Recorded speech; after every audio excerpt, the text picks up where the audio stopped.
High বন্ধুরা, তোমরা কেমন আছো? আবার একটা নতুন ভিডিও নিয়ে তোমাদের কাছে চলে এলাম। আজ হচ্ছে শুক্রবার। শুক্রবারে এখন আমার স্নান টানও হয়ে গেছে। শুক্রবার যা কিছু কাজকর্ম ছিল সেগুলো করে নিয়েছি এবং সকালে যে ঘরদোর পরিষ্কার সেগুলো করে আর বেডশিটটা চেঞ্জ করে নিলাম, কারণ ভীষণ ড্যাম ওয়েদার ছিল, তো সেই হেতু আর কি বেডশিটটা চেঞ্জ করে কেচে কুচেও নিলাম। আর তো আবার সোনাইকে তো আনতে যাবো, তো সেই জন্য আর কি তাড়াতাড়ি করে কাজ বাজগুলো গুছিয়ে নিয়েছি। সকাল সকাল ভিডিও আর করা হয়নি, আর আগের দিনে ভিডিওটা এডিট করলাম, পোস্ট করলাম, প্রায় ঘন্টাখানেক সময় তো ওখানেই লেগে গেছে। আর তোমরা এখন থেকে আমার সাথে থাকো, দেখতে থাকো আজকে সারাদিনের কাজকর্ম। ভিডিওর প্রথমে তোমাদের কাছে রিকোয়েস্ট রইল, যারা আমার ভিডিওটা দেখছো তারা আমার সাথে থাকো, পুরো ভিডিওটা দেখো, স্কিপ করো না। যারা আমার পুরাতন বন্ধু তাদের অসংখ্য ধন্যবাদ আমাকে আমার পাশে থাকার জন্য, আমাকে সাপোর্ট করার জন্য। তোমরা আমার পাশে এইভাবেই থেকো এবং আমি এইভাবেই একটু একটু করে এগিয়ে যেতে পারি যেন। তোমরা ছাড়া তো কিছুই সম্ভব নয়, তোমরা পাশে থাকলে সবই সম্ভব। আর ওই যে দেখছো কাকগুলো এসে না ওরকম করছে, কারণ ওই খাওয়া দেওয়া হয়নি এখনো, সকাল থেকে একটু তাড়াতাড়ির মধ্যে ছিলাম তো। তো সেই জন্য হাজব্যান্ডের অফিসে আগের দিন গিয়েছিল, সেই সব জামা কাপড় সব কেচে ধুয়েও নিলাম। এগুলো তো আমার ডেইলি কাজ, তোমরা তো জানোই। আর তার সাথে সাথে স্নানটাও হয়ে গেছে, এবার পূজা অর্চনা করব। আর আজকে ভেবেছি একটু তাড়াতাড়ি যাবো, আগের ট্রেনে যেরকম যাই আর কি, তো সেরকমই যাব। তো সেই জন্য একটু তাড়াতাড়ি করে কাজ বাজগুলো গোছাচ্ছি। আর আকাশটা খুব সুন্দর, বেশ একদম পূজা পূজা মনে হচ্ছে, এত সুন্দর নীল আকাশ। পুরো দেখেই মনে হচ্ছে যে সামনে পূজা এসে গেছে।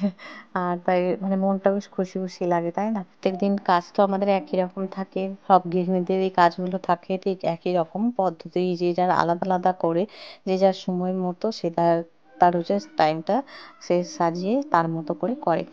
তো দেখো এই যে আমার আমার যে সকালের কাজকর্মগুলো, বাসি ঘরদোর মোছামুছি, ধোয়াধুয়ি, বাসন মাজা, সমস্ত কিছু, রান্নাঘর ক্লিনিং থেকে শুরু করে সব কিছু আজকে হয়ে গেছে। কিন্তু আজকের ভিডিওতে আমি সেগুলো কিছুই ধরে উঠতে পারিনি, কারণ ওই এক একদিন থাকে না একটু তাড়াতাড়ি করে সব কিছু করতে হয়। তো সেই রকম আজকের দিনটা আর কি, সকালের কাজগুলো আমি ওই জন্য কিছুই মানে ধরতে পারলাম না। আর এখানে দেখো এই যে এলাম, এই আমাদের যে ঘাস ফুলের যে গাছগুলো আর কি, টাইম ফুলের, তো এগুলো দেখো মানে খুব একটা না যেন গ্রোথ হচ্ছে না, বর্ষার জল পেলেও কিন্তু তেমন ভালোভাবে হচ্ছে না। আর বালিশগুলো আজকে রোদে দিয়েছি। মন থেকে সংসারটাকে ভালোবাসি বলে এই সংসারের প্রতি এত দায় দায়িত্ব আমি নিজেই কাঁধে তুলে নিয়েছি এবং নিজেই সেই দায় দায়িত্বগুলো পালন করি সুন্দরভাবে। আর যদি সংসারের প্রতি সেই ভালোবাসা না থাকে, তাহলে কিন্তু তোমার দেখবে কাজেও এনার্জি লাগবে না, ওই দায়সারাভাবে করতে থাকবে তুমি। প্রত্যেকটা ক্ষেত্রেই কিন্তু একই, কাজের প্রতি দায়বদ্ধতা আসে তোমার ভালোবাসা থেকে। স্নানটা করে সুন্দর করে পূজাও করে নিয়েছি, এবার সোনাইকে আনতে চলে গেছিলাম। তো নিয়েও চলে এসেছি, এত গরম আজকে যে এসে আগে নুন চিনি লেবু সব কিছু ভিজিয়ে শরবত করলাম। লেবু আজকে আসার পথে নিয়ে এসেছিলাম। তো শরবত করে খেয়ে তারপরে আবার গোপালকে জামা কাপড় ছেড়ে দ্বিতীয়বারে পূজাটা সেরে নিলাম। দেখো এই যে নাশপাতি আর ওই দিলকুশ দিয়ে আজকে পূজা দিয়েছে। দুপুরে লাঞ্চের মেনু ছিল পুঁই শাকের তরকারি, মাছের ঝাল আর আলু ভাজা, আলু আর বরবটি ভাজা। এই দিয়েই সবাই লাঞ্চটা করলাম। তো তারপরে একটু ঘুমিয়েও ছিলাম, তারপরে ফিরে এলাম এখন একদম সন্ধ্যার সময়। সন্ধ্যা নিবেদন করলাম, আর সবার জন্য চাও করে নিয়েছিলাম, খাওয়া দাওয়া হয়ে গেছে। চা আজকে তো হাজব্যান্ডের গাড়ি আসেনি, হাজব্যান্ড হচ্ছে বাড়িতেই ছিল আর কি, তো তার জন্য আর একটু তাড়াহুড়োও থাকে, অনেক রকম কাজকর্ম থাকে, তো হাজব্যান্ড থাকলে ধরো এখানে যায় ওখানে যায়, সেই সমস্ত জিনিসপত্রগুলো আমাকে গুছিয়ে রেডি করে দিয়ে যেতে হয়, কোনো কাজ থাকলে আর কি সেগুলো করে নেয়। তো তো সেই জন্য আর এখানে তারপরে গোপাল সোনাকে একেবারে শয়নেও দিয়ে দিয়েছিলাম। আর একদম রায়টা কিন্তু অনেকটা রাতে, প্রায় 10টা সাড়ে 10টা বাজে। খাওয়া দাওয়াও হয়ে গেছে আমাদের। ওই দিন তো তারপরে ভিডিওটা আর এন্ড করিনি, কারণ ভিডিওটা অনেকটাই শর্ট ছিল। কিন্তু পরের দিনে সকাল আর এত মেঘ করেছে, জামা কাপড়গুলো ছাদে দিয়েছিলাম, তারপরে এখন অনেকক্ষণই কেটে গেছে, সময় পার করে ফেলেছি, তো ওই জন্য তুলে নিলাম। আর এটা হচ্ছে শনিবারের সকাল। আর সকাল থেকে কাজকর্মগুলো শেয়ার করিনি, হাজব্যান্ড অফিসে চলে গেছে, আমি রান্না বান্না সব কিছু করে দিয়েছি, টিফিন টিফিন যেরকম প্রত্যেক দিন করি সেরকম করে নিয়েছি। আর আগের দিনে যে জামা কাপড়গুলো রোদে দিয়েছিলাম তো একটু ভিজে ভিজে ছিল, ওগুলো এখন তুলে নিলাম। আগের দিন তো আসার পর সোনার জামা কাপড়, স্কুল ড্রেস বলো আর আমার জামা কাপড় সব কিছুই কেচে ধুয়ে নিয়েছিলাম, ওগুলো এখন তুলে নিলাম। আর বেশ সুন্দর রোদও আছে, কিন্তু ওই আর কি প্রচুর মেঘও আছে। তুলে নিচ্ছি কারণ এগুলো তো শুকনো, এরপরে যেগুলো কাচাকুচি করবো সেগুলো আবার দিতে থাকবো পরপর। সকাল থেকে আর তেমনভাবে কিছু করে উঠতে পারিনি, কেন বলো তো, সোনাইয়ের তো আর এক্সাম কাছেই এসে গেছে, শুরুও হয়ে গেছে, মানে ওরাল শুরু হয়ে গেছে।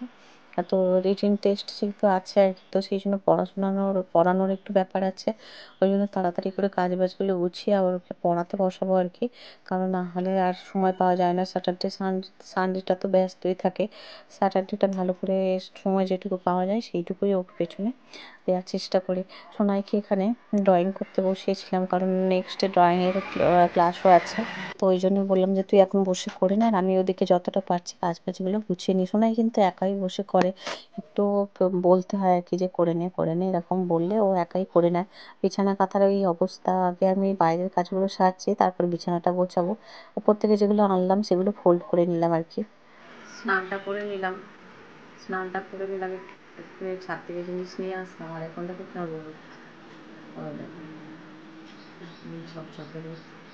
সকালে কাজকর্ম রান্নাবান্না যেহেতু সব হয়ে গেছে, তাই আর সময় নষ্ট না করে গোপাল সোনার পূজাটা করে নিলাম। আজকে প্রচুর জবা ফুল ফুটেছিল, সব রকম ফুল দিয়ে ভগবানকে সাজিয়ে গুছিয়ে পূজাটা দিলাম। আর এই সকালে পূজাটা করে নিতে পারলে না মনটা অনেকটা শান্তি পায় এবং বেশ ভালো লাগে আর কি। এরপরে কাজগুলো আমি নতুনভাবে যেন শুরু করতে পারি। আর যতক্ষণ পূজা না হয় না মনটা যেন কীরকম লাগে, মানে অস্থির লাগে, ভালো লাগে না। যতক্ষণ না পূজা হয় ততক্ষণই যেন ওরকম লাগে। এই পূজাটা করে নিই না, দেখো আমার মনটা কত স্থির শান্ত হয়ে যায়। আর স্নানের পর যে জামা কাপড়গুলো ছিল ওগুলো নিয়ে চলে এলাম, আর কটা ঠাকুরের জামা কাপড় ছিল ওগুলো পূজা করার পর আমি উপরে দিয়ে গেছিলাম। তো ঠাকুরের গোপালের জামা কাপড় বলো, গোপালের আসন ওগুলো, তো এখন যেগুলো কাচলাম ওগুলো এখন মিলে দিচ্ছি। অনেক কটাই কাচাকুচি ছিল স্নানের পরে, ওগুলো মিলে দিয়ে গেলাম। এরপরে তো ওকে নিয়ে বসবো, তখন আর ওই উপর নিচ এত করা যাবে না আর কি। তো সেই জন্য এখন ওকে নিয়ে পড়াতে বসানোর আগে আমি কিন্তু এই কাজগুলো করে নিলাম আর কি। তো স্যাটারডেটা আমি কিছুতেই সময় নষ্ট করতে চাই না, কারণ এই দিনটাই আমার হাতে থাকে সোনাইকে ভালোভাবে দেখভাল করার জন্য। তো সেই জন্য খাওয়ানো বলো, জল টল খাওয়ানো, সমস্ত কিছুর দিক থেকেই স্যাটারডেটা আমি একদম ইনভলভ থাকি সোনাইয়ের পেছনে। ঘর তো পরিষ্কার করার কথা বলছি, সেগুলো তো এই সপ্তাহে আমি আগেই করে নিয়েছি, জানো তো। আমি সারা সপ্তাহ জুড়েই টুকটাক করে করে নিয়েছি, যার জন্য অতটা আমার আর চাপ নেই। এখন আমি সোনাইয়ের যেহেতু এক্সাম এসে গেছে, তো সেহেতু ওর পেছনেই আমি সময়টা দেবো আর কি।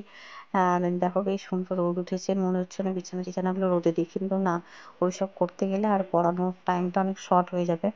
তো সেই জন্য আর করলাম না।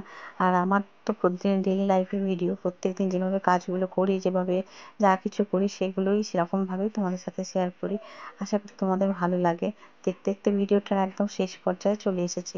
আমি আর সোনাই দুজনে চা করে এখন একটু পড়তে পড়তে চা খেয়ে নিলাম। এখন এই 11টা বাজে। আমি এখন সোনাইকে পড়াতে থাকি, আর ভিডিওটা এই পর্যন্তই আজকে রাখলাম। এর পরের কাজকর্মগুলো তোমাদের সাথে নেক্সট ভিডিওতে শেয়ার করব।